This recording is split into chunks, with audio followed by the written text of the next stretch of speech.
Mesdames et messieurs, bonjour, c'est un plaisir de vous retrouver pour C'est une de la presse africaine en français. Nous démarrons donc avec le quotidien Source A, direction le Sénégal. Une rencontre tenue ce mardi autour de la candidature de Gakou, le grand parti focus sur 2024. Négociation Yewi Walou autour de la présidence de l'Assemblée du nombre de groupes parlementaires. Ça cale et ça coince. Son nom cité dans la course à la présidence de l'Assemblée, Barth part sans laisser d'adresse. Matar base sur la tenue de la dernière fenêtre FIBA au Sénégal. On n'a pas construit Dakar Arena pour rester des années sans rien organiser. Voilà donc pour ce quotidien. Nous poursuivons avec les échos, toujours au Sénégal. Élucidation de la mort de François Mancabou. L'enquête n'a épinglé personne. La balle dans le camp du procureur. À lire en page 2.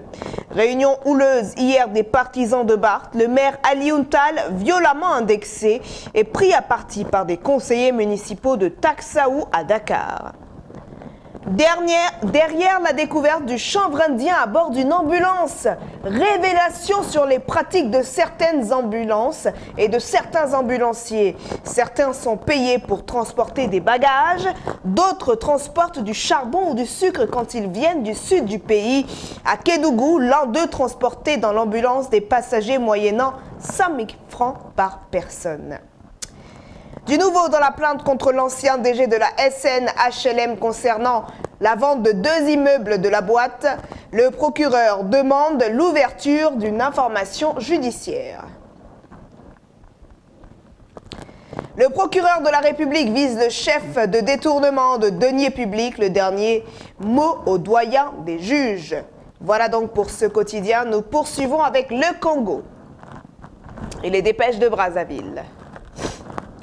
Délinquance juvénile, des jeunes se forment à la culture de la non-violence à Brazzaville.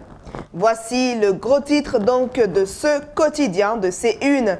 Et les réfugiés souhaitent leur intégration donc au Congo. Nous poursuivons avec le courrier de Kinshasa, toujours au Congo.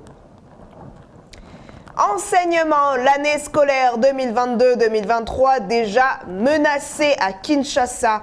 À retrouver donc dans ce quotidien pour les détails en page 5. Nous poursuivons avec Cameroun Tribune, direction le Cameroun à présent. Rentrée scolaire, les assurances du gouvernement. Face à la presse hier à Yaoundé, 4 membres du gouvernement ont présenté l'ensemble des dispositions prises afin de rendre effective la reprise des classes le lundi 5 septembre prochain sur l'ensemble du territoire national. À lire en pages 5 et 7 du quotidien Cameroun Tribune.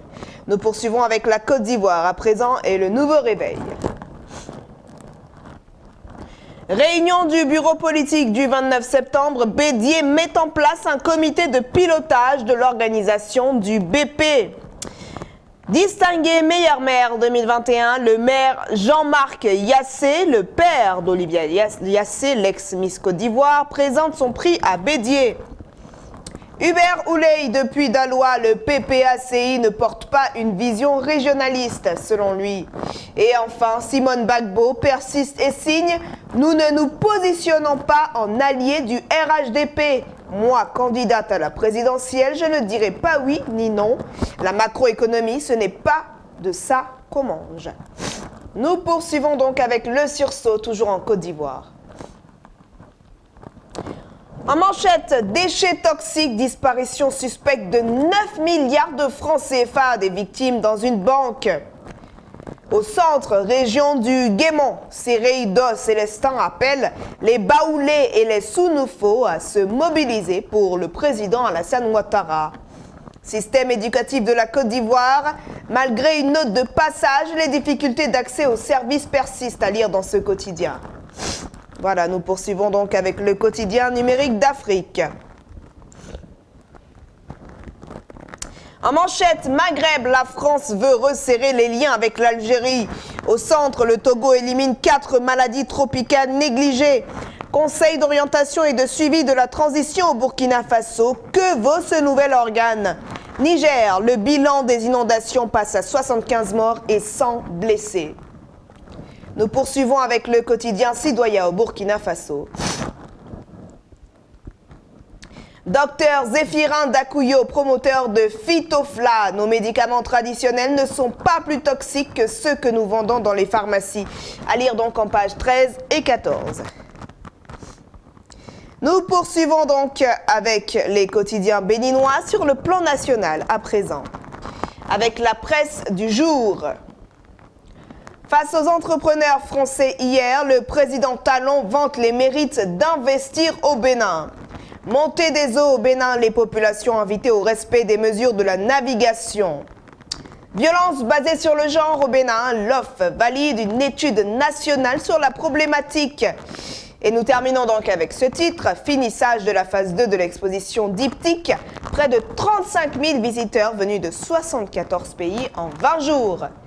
Et voilà donc, mesdames et messieurs, ce sera tout pour ces Une de la presse africaine en français. Merci de nous avoir suivis.